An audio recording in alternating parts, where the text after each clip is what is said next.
thank you so much for being here today. I am super excited um, for the launch of the Tech Innovation Circle, where our goal is to accelerate public-private market understanding and engagement. And we'll talk through what that really means. I'm Raj Sharma. I'm the CEO of Public Spend Forum. And with us, we have our founding fellows and founding faculty. Um, I'm honestly still pinching myself when I look at this group, and each person here, as they go through their intros, you'll see why I'm elated and feel lucky to really launch this initiative with this group. They all bring really amazing experience and a diverse set of experience, which we'll all benefit from. You will all just get a chance to meet them in a second. So before we do that, let me just go to the agenda here. I'm going to open up our slides. So the agenda is fairly quick. So we're going to do intros, and then I'm also going to run through the mission and purpose in a minute. So you understand what are we trying to accomplish, and then Michael's going to run through. We'll have a discussion on really how does this work? How do we accomplish the goals that we've set out? And then very important is getting involved. We know that what we're doing here really is going to require an all community effort. So we'll be talking a bit about that. So I'm going to switch the order around a little bit here. I'm going to start with the problem statement and then go to the intros, because I think that will make more sense then. So understanding and engaging markets is critical, yet remains a barrier. All the studies we've done, we've seen it remains a key barrier when it comes to government and innovative companies, innovative solutions coming together, really with the goal of how do we accelerate adoption of emerging technologies? So what does that mean, really? Specifically, when we say understanding markets, through deep market intelligence, it really refers to things like understanding market trends, understanding at a deep level, what are the commercial capabilities that are emerging? What are the business models of companies? Do we understand them? How to engage them? Do we understand the cost and economics? And engaging really means, have we built trust, right? Can we talk to each other?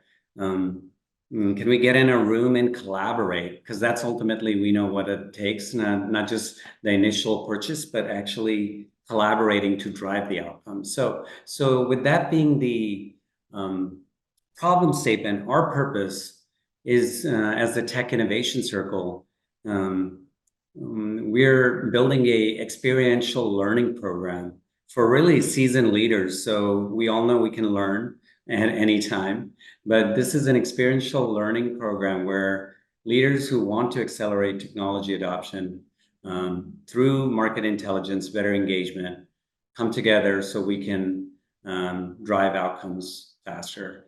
Some of the goals are on the right. We'll discuss these more, but really it's about increasing capacity for understanding markets, improving trust, and enabling sustained collaboration.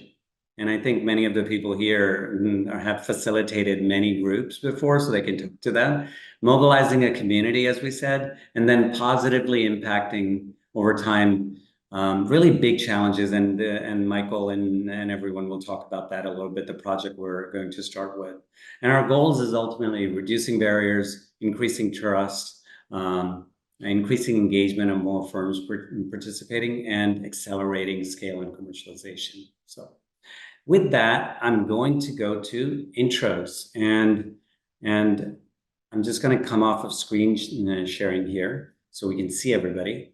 And so let me go ahead and start at the top, and we'll go around with this amazing group. Conrad, why don't we go ahead and start with you, and then we'll just go around. Hi, folks. My name is Conrad Holloman, and I currently work in emerging technology policy and issues of global competitiveness. Previously to this, I was at a venture capital fund called The Engine, where we primarily invested in emerging technologies and lab to market ventures focused on collaboration between the public and private sector. Before that, I worked in artificial intelligence focused on technical program management and at a company called Techstars, where we focused on what it would take to really help bring emerging technologies and deep technologies to the forefront relative to seed and angel investment. Spent about 10 years prior in both product management and engineering positions. So that's me.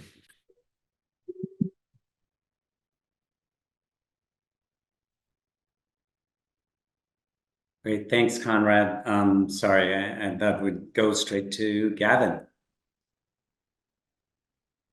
Hey everybody, nice to meet you. Gavin Idlet here. I did 10 years in the Army as an explosive ordnance disposal officer, and I worked at Cisco in a sales operations analyst position, doing fulfillment to certain government customers. And I'm going to be venturing into the startup space here myself soon. But I'm excited to be alongside all these great people and excited to learn alongside them. Great, thanks, Gavin. Jay. Hi everyone, name's Jay. I too has been active duty officer for 10 years now. I'm in the reserves. It's been almost 5 years now. Currently, I'm the director of National Defense Industrial Association, and the things that I touch are the intersection between public policy, the human capital, and emerging technologies.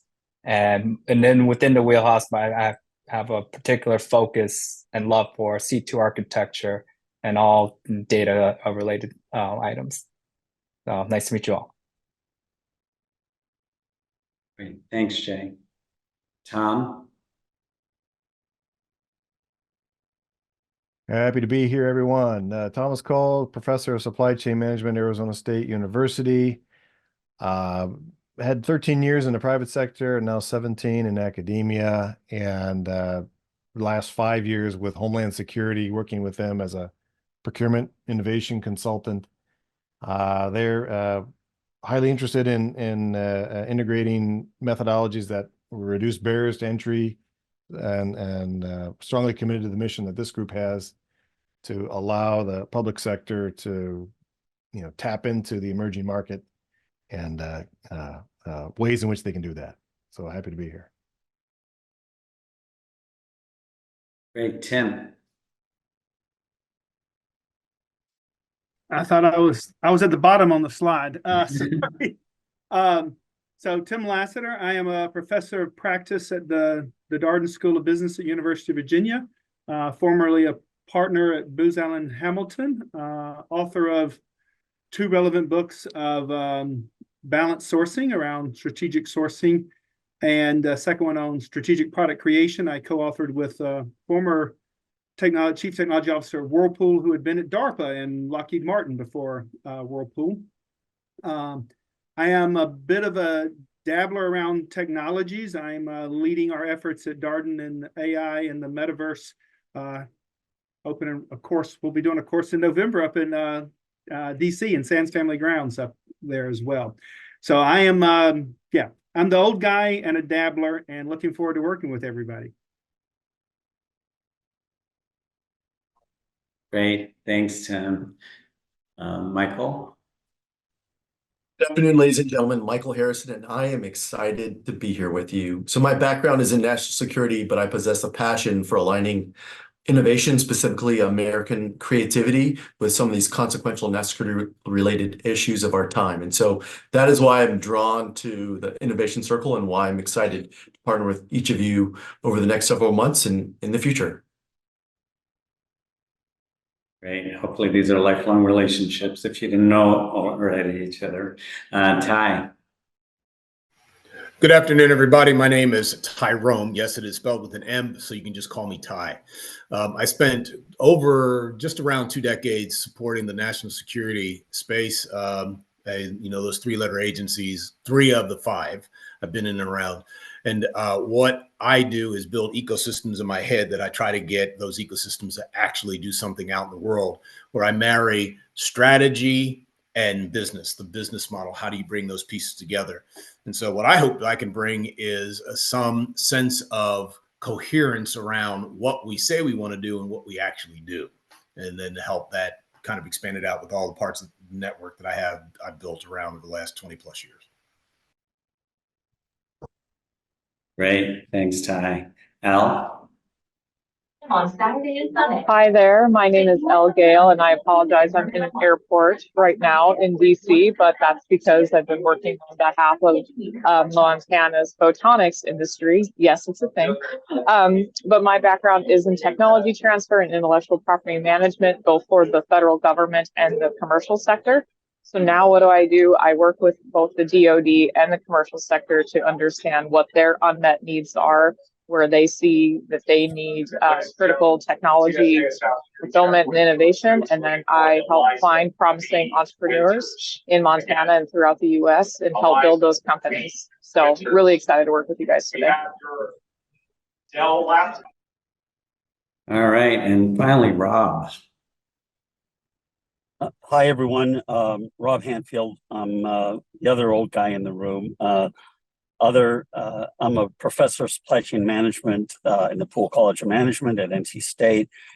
Been working in procurement acquisition probably over 35 years. Done a fair bit of work with government acquisition, with DLA, DOD, Air Force, as well as the VA, GSA, USDA, and others. So excited to be part of this. I know I've actually tried to do some proposals around SBIR, and I know how challenging that process is. So I'm excited to help find any ways that we can make that easier for the smaller businesses out there to really start to innovate and work with the government on to help solve some of the biggest problems they face right now. Thanks. Thank you so much. And I think hopefully you start to get a sense from everyone's background here, but we will post the page here where you can see more and go directly through their LinkedIn. And again, would encourage everyone to connect with everyone here and as we move forward. And also, we'll be talking about getting engaged, but one of the best ways is just to talk to anyone here. So with that, let me go ahead and transition us to the next part of the conversation, which is, okay, so we've set a goal of really increasing, as you'll hear these words, market understanding and engagement, right? How are we going to do that? So we thought a lot about this being the founding group. Spend a bit of time brainstorming and thinking about how do we really get to real, positive, tangible action, right? And so I'm going to hand it over to Michael, and Michael, I'll flash up the slide that we'll walk through, and then we'll talk about it as a group here. So let me just, again, bring that back up. Here you go. Yeah, Raj, you brought up this point of tangible action, and I think all of us here appreciate the importance of value creation and making sure that whatever we're working towards actually has some value and impact for the market and for the government and really for society overall. So as we think about this idea of this innovative program, for me, it's really about understanding, engaging, collaborating, and then at the end of the day, impacting. And so we do that through three very specific pillars. The first one is knowledge and learning, which is really focused on the pedagogical foundation, and through our partnership with our esteemed academic colleagues, really provides a foundation for not just the fellows themselves, but for people that will be engaging over the course of the lifetime of the project itself. Research and Insights focuses primarily on a specific project, which I'll go into in a bit more detail. And ideally, at the end of this, our work not only has informed how we think about the problem set, but ideally provides a very specific, precise, and helpful solution to the problem itself. And then finally, it's about relationships and community. And I believe we can all appreciate the importance of the connections and meeting people from across multiple domains and sectors. And ideally, at the end of this, we serve as multipliers as we return back to our respective communities and serve as these sense makers as we connect across various domains and problem sets. So first and foremost, I'll start with knowledge and learning, and wanted to turn it over to Tim or Rob or Tom and see if there are any specific insights you'd like to share and what you're most excited about when it comes to the knowledge and learning pillar. I'm never shy. I will go. Actually, one of the knowledge and sharing I have been spending time on, and I think is highly relevant in this group, is technology forecasting. How do we actually predict where things are more than just, Moore's law is ever present and how we extrapolate from it, but broadly about scale and utilization and how technologies evolve over time on the cost side. And artificial intelligence, the cost of data centers and NVIDIA chips, and how all that is going to be part of the equation on the value side of AI is one of the areas I'm spending my time on right now.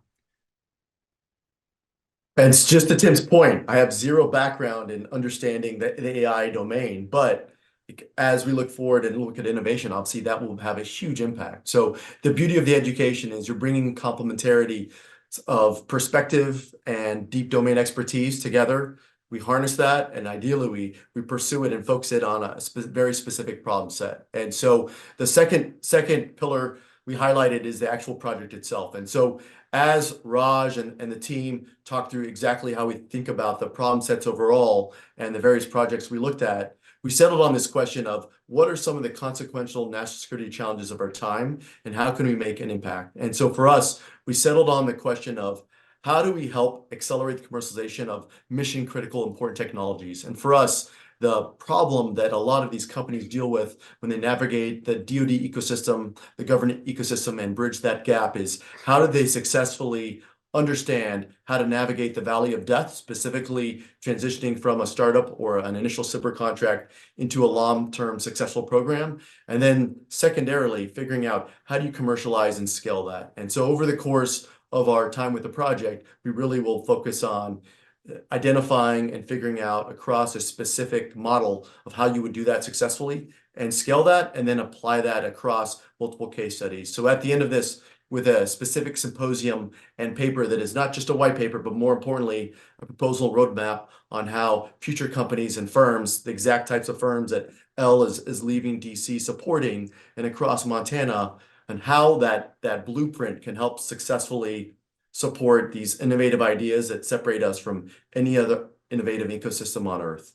And the third pillar, Raj, if you mind go back to the slide, is really focused primarily on, like we talked about, the relationships and the connections. So the amazing cohort that you see in front of you is across the country, but they all bring unique relationships, ecosystems, and skill sets. And so the impetus behind the relationships community pillar is to bring together these connective tissue nexus points, not only across time, but across locations. So at the end of this, we are more interconnected. We have specific people we can leverage and call upon, and we can essentially serve as a multiplier and a sense maker into whatever respective industry we return to. But more importantly, as part of this founding cohort, we remain integrated and connected to the future cohorts. So the impact and scale of the problems that we continue to solve over time continue to grow. And so that's why I'm most excited about the pillars and how the complementary nature of the education, the project, the research, and the connections will serve as really the foundation for a really exciting project that Raj shot about several months ago, and I'm excited for what lies ahead. So at this point, what I'd love to do is just turn it over to the cohort and hear your thoughts on what aspects of this excite you the most and what drew you to this new initial cohort and really giving your time, your effort, and your talent for what this project looks like moving forward. We have a lot of shy people here, I know. Well, luckily Ty's not. So let's start with Ty. Ty, I'd love to hear your thoughts, sir. I was thinking Ty's got to go first, but all right. So I get involved with a lot of different ecosystems, national security and otherwise. And I was just on a call with the Manufacturing Extension Partnership National Network. I'm a member of the National Advisory Board. And that board gives the advisory to the 51 centers, if you include Puerto Rico, around the country that are competing, for instance, the CHIPS and Science Act money. So MEP sits under NIST. NIST sits under Commerce. Commerce sits under the president. And so that money is national level money. What I really love about what Raj is building out with Public Spend Forum is this market intelligence. If you had an opportunity to look at any of the reports that are coming through, there is a specific opportunity value proposition associated with what you're building, Raj, and your team is building, and what this team is looking at, and what's going on with what I'm seeing with the MEP. So, for instance, I just saw a slideshow, a slide deck for the MIIs, the Manufacturing Innovation Institutes. When I looked at what they're doing and I look at what you're building here, there is no reason why they shouldn't be the NIST MEP system, be it at the federal level through NIST or the state level. What's going on there shouldn't be tapping on your shoulder saying, hey, look, let's find out what's really going on, not only in our state, but across the entirety of the US, and understanding where that money and this idea of getting market intelligence. And so I am really excited about pulling in what I'm getting an opportunity to see and getting engaged with what's going on with this initial cohort and this initial effort. Sound about right? I'll pitch in. I'm not shy. Oh, Conrad raised his hand virtually. I did it by image. I'm here more about the mission. I'll be honest. I have a brother and a brother-in-law who are both West Pointers, not active duty anymore. And I have a nephew who's Air Force Academy and still flying F-15Es. The Darden School has been doing executive ed with DOD. Our Navy relationship dates back 50 years. And I've been involved in government procurement. Probably my first time doing consulting in that is probably 30 years ago at this point. So I've seen the change and see the need for change. And I think the technology and how we actually chase down that curve is a critical need for our country. And I'm excited to be a part of working on that. Conrad, were you had your hand up? Yeah, so having operated in this junction between the public and the private sector for a little while, including both primary investment, both early stage investment, as well as navigating the subtle joys of procurement, whether that be with a government organization or with a Fortune 100 company. I think that one of the things I'm really excited about is working together to understand the journey from idea to impact and where those engagements with the market go.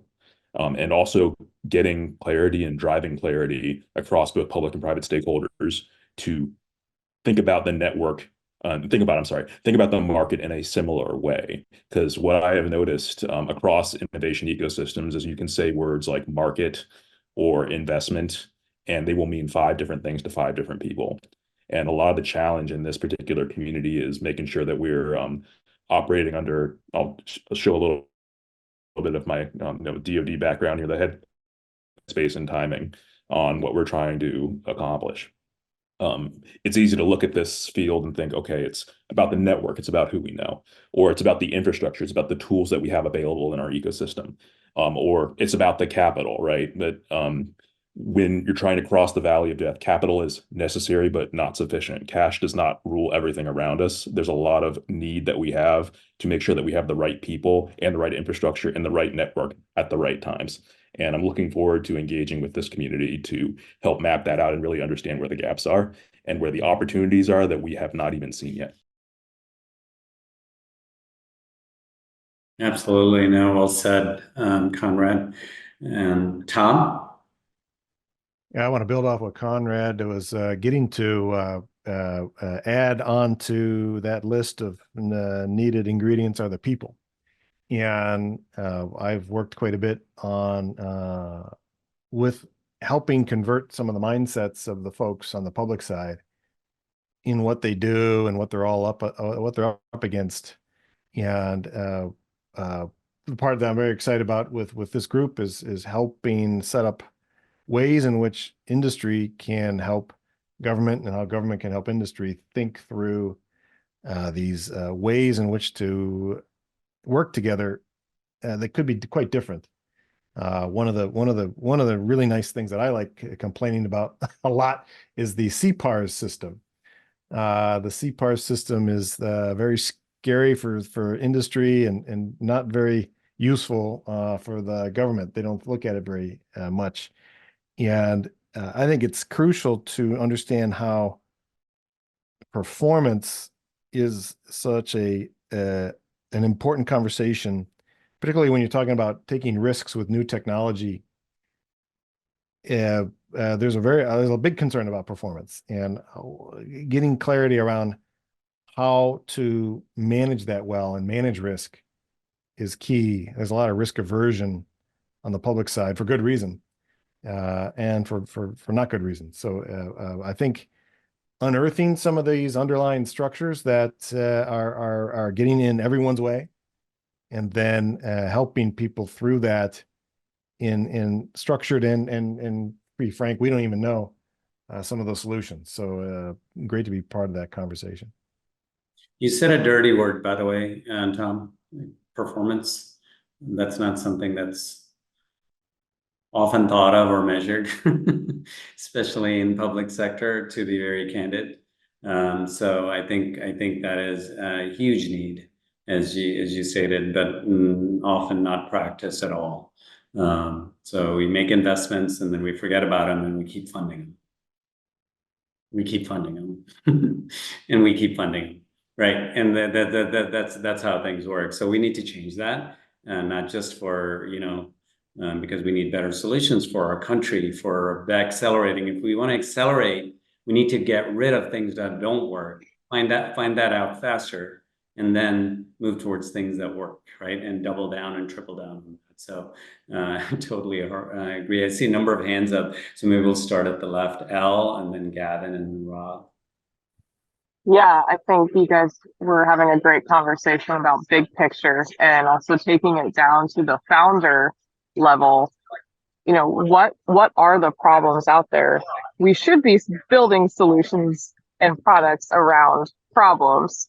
So being able to get clarity around the market and really identify too, Raj, I might get in trouble for saying a dirty word here too, but what are like the unsexy things that people aren't looking at that are still major problems? Whenever I have founders come to me and say, hey, I want to build a company, I don't know where to start. I say that, find the problems that some other people may find kind of unsexy or boring, and address those problems. So I think what's exciting about what we're doing here is being able to get clarity on what those problems are and where. 100%. Gavin? Yeah, and everybody, I met Raj after a Defense Ventures Summit program that I did in my last year of active duty. That's also how I met Conrad.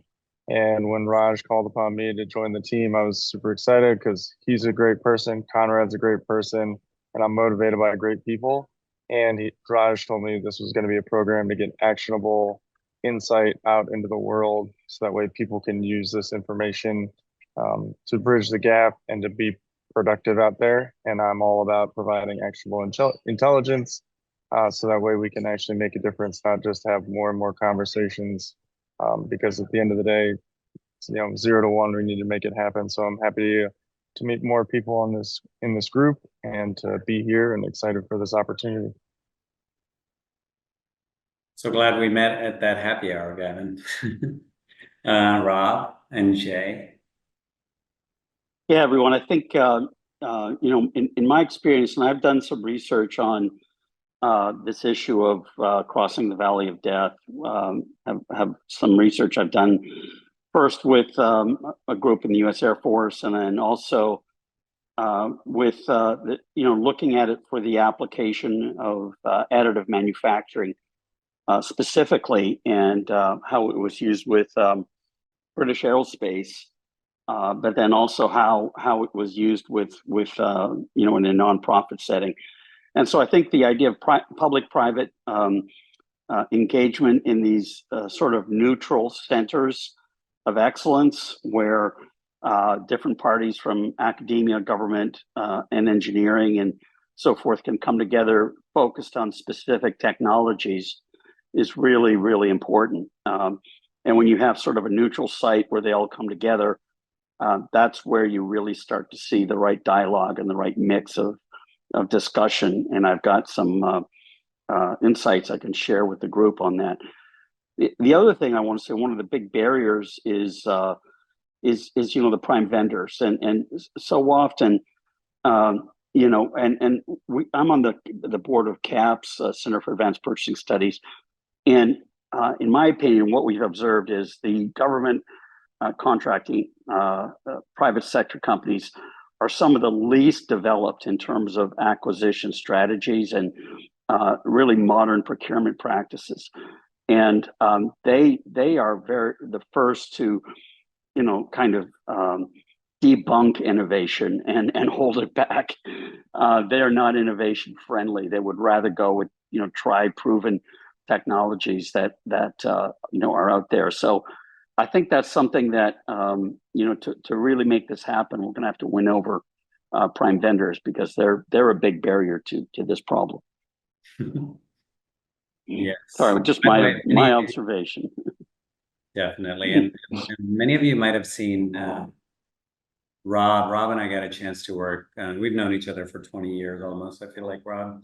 And we got a chance to work on the Defense Joint Task Force work during COVID. And Rob's been on many CNBC brought in to talk about supply chain issues, et cetera. So great to have Rob on here as well. Anyone else before we close this out? Rob, you wanted to add something? Or I guess I clicked that by mistake. Anyone else? Go ahead, please chime in. Conrad? Yeah, I think one aspect that really want to emphasize, and that I've seen especially in the emerging tech field, is that at the end of the day, people have to buy what you're making, and there has to be demand, and there has to be a desire for that, enough so that it goes from that idea to a technology to something that somebody can physically use and engage with. It can be very easy, given the immense amount of challenges of commercialization, to forget, or not even necessarily forget, but to realize, like, at the end of that bridge, somebody has to procure year over year or at a regular interval for that to be a sustainable business. And making sure that, like, that is still like some kind of guiding light at the end of the tunnel here when it comes to what it means to make it across the valley of death. Yeah, very important point. And Jay, I see, there you are. You moved around on the screen a little bit. Thanks. I just wanted to share my enthusiasm that I think this tech circle is extremely timely and necessary, and that I think everyone could read the writings on the sand that we're approaching a precipice where, if we lose the fight for talent, resources, and the provision of innovative solutions, we'll be jeopardizing our democracy. So we got to figure this stuff out now. And the different experiences and various perspectives that are on this call and this forum is to bridge the gaps identified in this country. And we can't fix anything in silos. So I'm a big proponent in that the future is going to need a leader that understands the public, the private, the nonprofit space, and kind of homogenize and bring those things all together to solve the complex problems. And as Raj has led in previous conversations on the importance of identifying market pulse, it needs to be informed by data, and also needs to be an initiative conjoined by the shared desires to make a positive impact. So I think we all share that in Frederick Troves, and I'm excited to participate and be part of this journey. Great. Well, thank you so much. And I know we could keep this conversation going for a long time. And this is just the start, right? And so it's really important. I see some of the people on our webinar. Everyone brings a great background. Hi, Rajender. Thank you for joining so late from UK.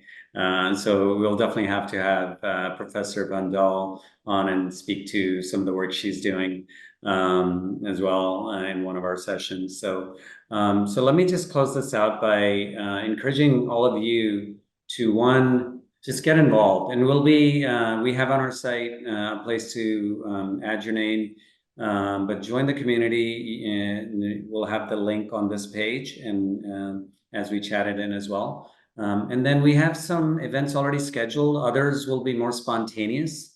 That we'll be scheduling. So definitely let us know if you're interested in joining, as well as just get involved, right? We'll tell you more about the project we're doing, some of the learning sessions, and we want this to scale. One of the things that I think Michael, we talked about is creating a tipping point for change, right? Every massive change, if you look at theory of change, if you've studied theory of change, has a tipping point, right?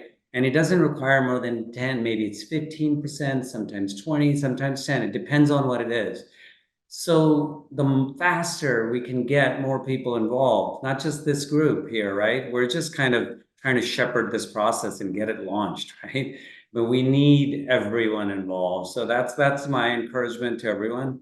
Get involved, get in touch with everyone here, and let's create a movement out of this. And because we're not going to do it just sitting here on webinars and talking to each other. We're preaching to the choir here. And so we need to go out and talk to the masses, right? And so we need your help in that. So thank you so much.